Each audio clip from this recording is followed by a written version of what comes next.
경제 현안을 보다 쉽게 풀어보는 경제 읽기 시간입니다. 다양한 경제 이슈들 김광석 한양대학교 겸임 교수와 함께 짚어보겠습니다. 어서 오세요. 네, 안녕하십니까? 안녕하세요. 예, 안녕하십니까?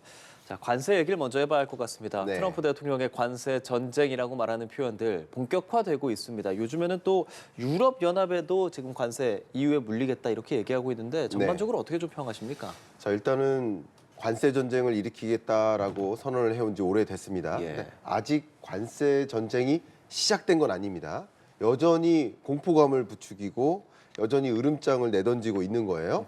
그런데 이제 EU에 대해서도 25% 관세를 부과하겠다. 예. 근데 사실 미국의 무역 적자액을 쭉 나열해 보면 중국이 1위고요. 그다음 멕시코, 베트남, 뭐 아일랜드 이런 나라들이 순서입니다. 그러니까 5위국이 독일이에요.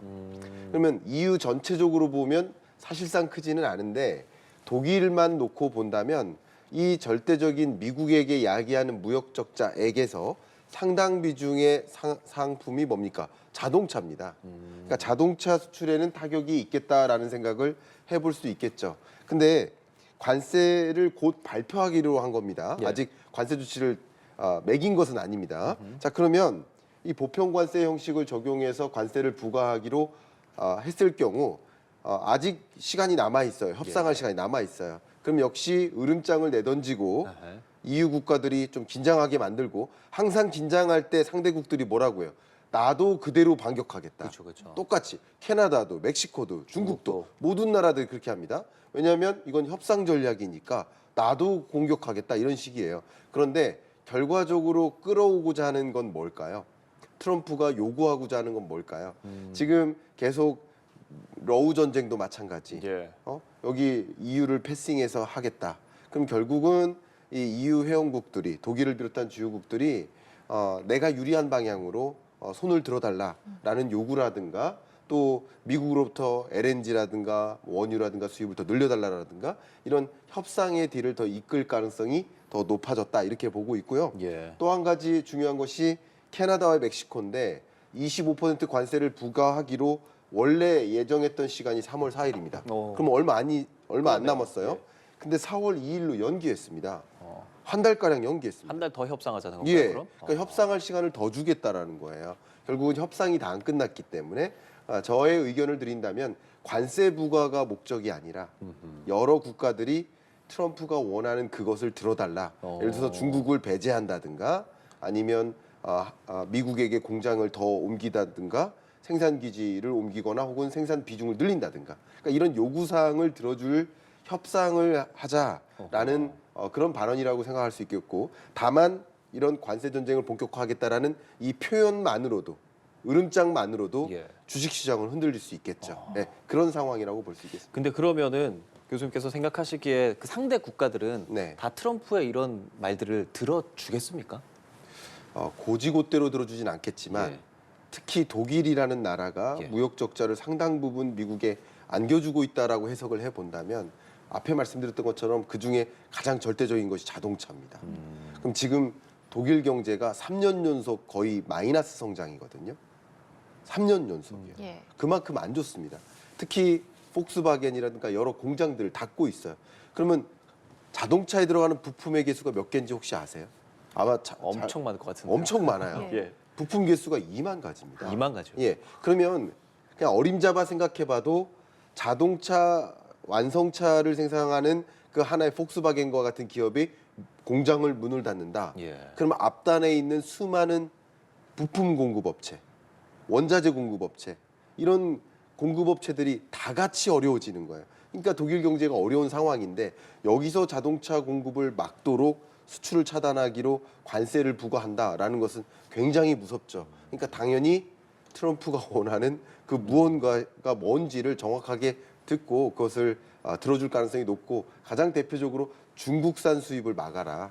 중국에 대해서 관세를 부과할 경우 관세 예외 조치하겠다. 이런 움직임을 가져갈 가능성이 굉장히 높겠다고 의견을 드리겠습니다. 예, 그러니까 지금 아까 화면으로 보여드렸지만 이 무역 적자액 순위가 한국도 8위더라고요. 네. 이 긴장감과 불안감이 우리나라에서도 뭐 영향이 적지 않을 것 같은데 네. 이런 가운데 우리 정부도 방미길에 올랐습니다. 어떤 협력을 좀 논의를 하고 올 수 있을까요? 네, 장관급 인사가 이 회담을 갖는 것은 첫 번째 사례죠. 그렇죠. 그리고 역시 무역 전쟁이란 산업통상자원부니까 무역 전쟁이라는 이 현안을 놓고 협상하러 가는 겁니다. 네. 이 협상할 때 당연히 표현으로는 대안을 만들겠다 이렇게 표현했습니다. 물론 대안을 만들어 와주셨으면 좋겠습니다. 그 대안은 무엇일까? 결국은 트럼프가 원하는 것은 자동차, 반도체 관세 매길 수 있다. 근데 관세 안 매기게 하려면 어떻게 해줘야 될까? 이거거든요. 그러면 지금 미국의 공장이 이미 있어요. 자동차 공장이 있어요. 한국에도 있고 미국에도 있고 멕시코에도 있습니다. 그러면 공장을 더 증설한다는 의사결정보다는 가동률을 미국에서 더 높여서 더 많은 생산을 미국에서 하고 그 더 많은 고용을 창출하고 한국에서는 가동률을 낮춰라 이런 의견이 강하고요. 또 자동차 산업의 밸류체인을 들여다보면 또 반도체 산업의 밸류체인을 들여다보면 한국도 중국에 대해서 관세를 부과하거나 중국과 좀 결별을 하라라는 그런 요구사항을 굉장히 많이 강하게 피력할 가능성이 높습니다. 어허. 그런 부분들을 어느 정도 충족할 수준으로 움직여준다면 또 관세 제외 대상이 될 수 있겠다라는 생각을 해볼 수 있겠습니다. 조선업 이런 부분은 한미 협력 어떻겠습니까? 네, 가장 많이 기대하고 있는 영역이죠. 제가 세 가지 분야의 조선업 기대감을 의견을 드려보겠습니다. 한 가지는 워낙 군사적 긴장감이 고조되고 있고 트럼프의 행보가 자주국방 강화하라. 왜 미국이 경찰적 지위를 유지할 필요가 있느냐. 돈 더 내라 그럴 거면 이런 식이거든요. 그러니까 세계 각국이 방위비를 올려잡을 거예요. 그러면은 군함 수요가 늘겠죠. 근데 미국은 지금 선적을 생산할 능력이 없어요. 그러니까 군함을 함께 생산하자. 우리는 포를 올릴 테니까 한국이 배를 만들어라. 이런 요구 사항이 있을 가능성이 있고요. 두 번째는 북극 항로입니다. 예를 들면 그린란드에 대한 관심도 많고 예.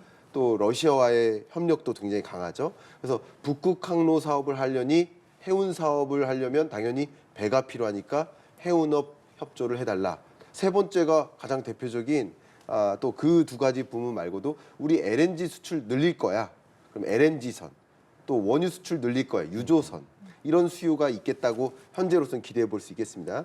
그런 영역에 더 적극적인 협력을 요구할 것이기 때문에 그런 면에서 우리가 얼마큼 수혜를 미국에 주겠다라는 입장을 표명한다면 또 우리에게 상대적으로 유리한 협력의 딜을 가져올 수도 있겠다고 생각합니다. 예.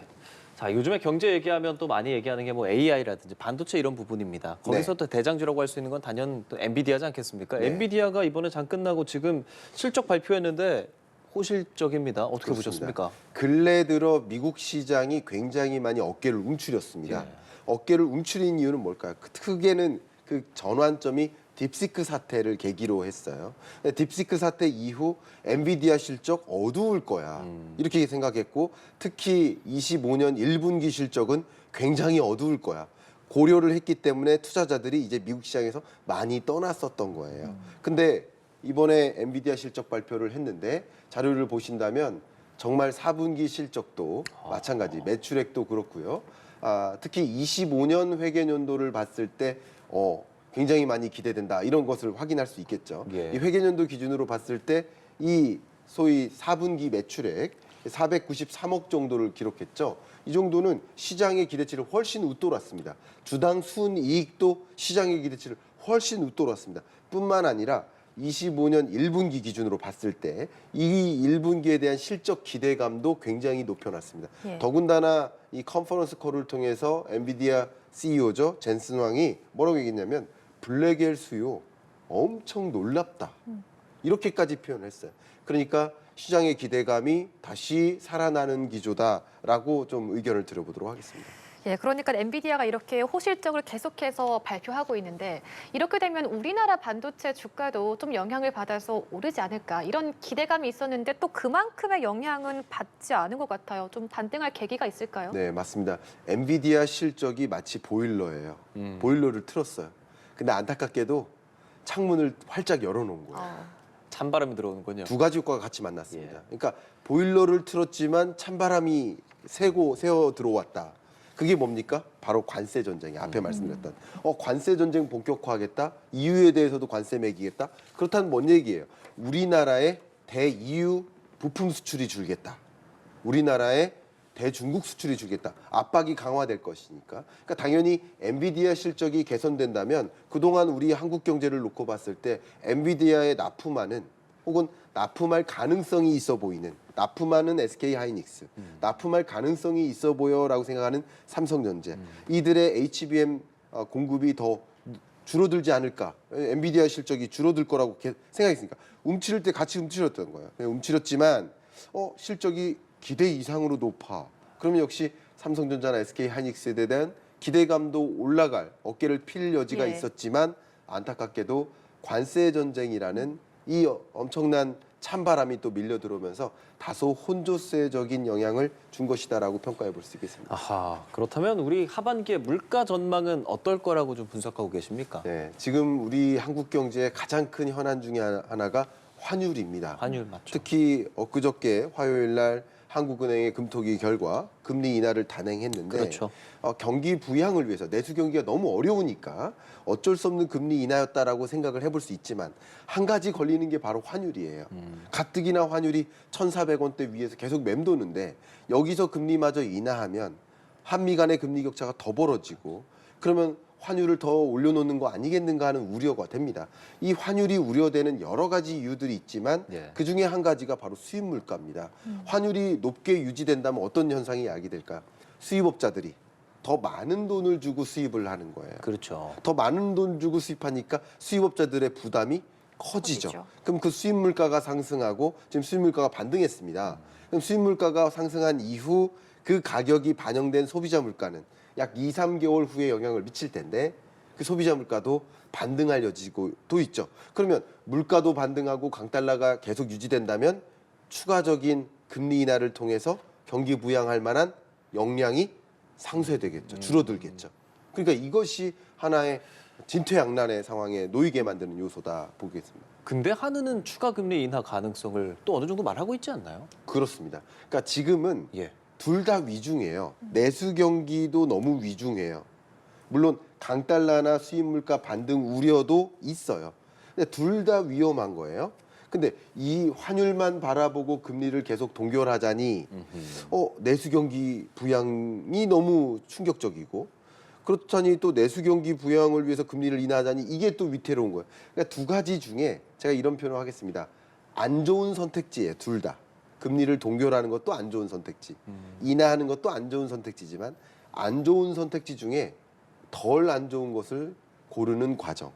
그러니까 결국은 그만큼 강달러 혹은 수입 물가 반등이라는 위험 요인이 있지만 그것보다 현재 드리워진 내수 경기의 충격 이게 더 심각하다라고 판단한 의사결정이다. 이렇게 정리할 수 있을 것 같습니다.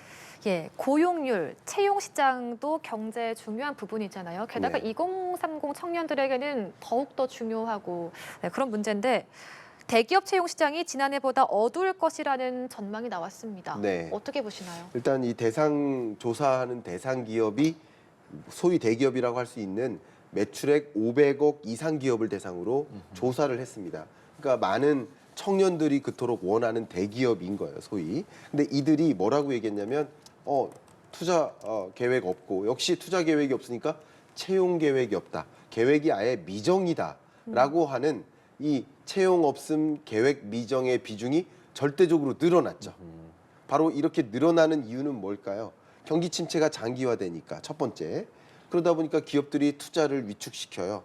생산 가동률을 줄여야 돼요. 그런데 어떻게 신규 채용을 늘립니까? 해고되는 혹은 퇴직하는 인력들은 있음에도 불구하고 신규 채용은 늘리지 않는다. 이 얘기는 전체 총 고용량이 줄어들겠다라는 것을 가늠할 수 있겠죠. 두 번째는 더군다나 앞에 말씀드렸었던 관세 전쟁이 촉발되고 관세 전쟁이 아니라 하더라도 그것에 대한 대응으로서 생산 기지를 미국으로 옮기거나 생산 가동을 미국에서 더 많이 늘려낼 상황에 놓일 텐데 근데 어떻게 생산 가동도 줄이고 생산 기지를 줄여나갈 한국에 대해서 한국 영역에 대해서 그죠? 어떻게 채용을 더 늘리겠습니까? 이런 두 가지 요인 때문에 불확실성이 더 강화되니 늘어나니까 아무래도 경영을 긴축적으로 하고 채용을 소극적으로 하겠다라는 기업계의 움직임이 이미 시작된 것이다라고 의견을 드려보겠습니다. 업종별로 보면은 어떤 곳이 그렇게 뭐 채용 계획이 없다거나 미정이라고 네. 말하는 비중이 높습니까? 일단 우리 한국 경제를 놓고 봤을 때 예. 유독 경기가 둔화되어 있는 섹터를 보시면 됩니다. 가장 대표적인 게 바로 건설업이죠. 그리고 철강, 철강. 석유화학 이쪽 업종이 굉장히 부진하고요. 또 철강 같은 경우도 생산 기지마저 이동시켜야 되는 그런 상황에 놓였기 때문에 이런 3대 업종이 불황 상황에 놓여 있고 생산 계획도 줄인 만큼 투자 계획도 줄이고 채용 계획도 줄이는 상황이다라고 정리할 수 있겠습니다. 교수님, 보통 우리가 채용이라고 하면은 공채를 이렇게 열어서 다들 같이 공채 준비하고 머리 싸매고 공부하고 그랬었다면 요즘 좀 바뀐 것 같아요. 수시 네. 채용들도 굉장히 많아지고 기업들 입장에서 수시 채용이 더 좋은 이유가 있는 겁니까? 있습니다. 일단 신규 채용을 늘리면 예. 공채라고 하잖아요. 신규 채용은 보통 소위 새내기죠. 새내기를 채용을 하면 신입들을 그럼 예. 뭐 합니까 그다음? 가르쳐야죠. 가르쳐야 돼요. 교육입니다. 교육 과정이 길어요. 그러니까 사실 이게 고용이라는 단어가 있잖아요. 영어로는 employee예요. employee의 정확한 어원은 뭐냐면 사용하다입니다. use하고 똑같은 뜻입니다. 사용할 만한 인력으로 만드는 여정이 길어요. 근데 기껏 사용할 만한 기간을 만들어서 교육 훈련에 많은 비용을 투입했는데 또 이들이 이직이 높죠. 예. 그러니까 기업 입장에서는 채용 후 바로 노동력으로서 활용할 투입될 만한 그런 역량 있는 사람을 찾기 마련이죠. 그런 경기가 어려운 국면에 더 그런 선택을 하거든요. 네, 그런 의사결정이라고 판단해 볼 수 있겠습니다. 말씀하시는 수시 채용이라는 게 일종의 경력직 채용이랑 좀 비슷하다라고 생각할 수 있겠네요. 그러면. 그렇습니다. 알겠습니다. 자, 뭐 그러면 경력은 어디서 쌌냐라는 말도 나오기는 하겠지만 기업의 네. 입장도 이해가 안 되는 것은 또 아닌 것 제가 같습니다. 짧은 조언을 드리면 예. 취업을 준비하시는 우리 청년 여러분들은 이럴 때일수록 작은 성과를 내십시오. 작은 퍼포먼스 혹은 작은 이력을 만드십시오. 그리고 그 이력이 큰 이력을 만들어 나갈 것이다라는 기대감을 가지고 좀 준비해 주시면 어떨까. 돌파구를 마련하시길 좀 의견 드리겠습니다. 알겠습니다. 김광석 한양대학교 겸임 교수와 함께 경제 이야기 나눠봤습니다. 고맙습니다. 감사합니다.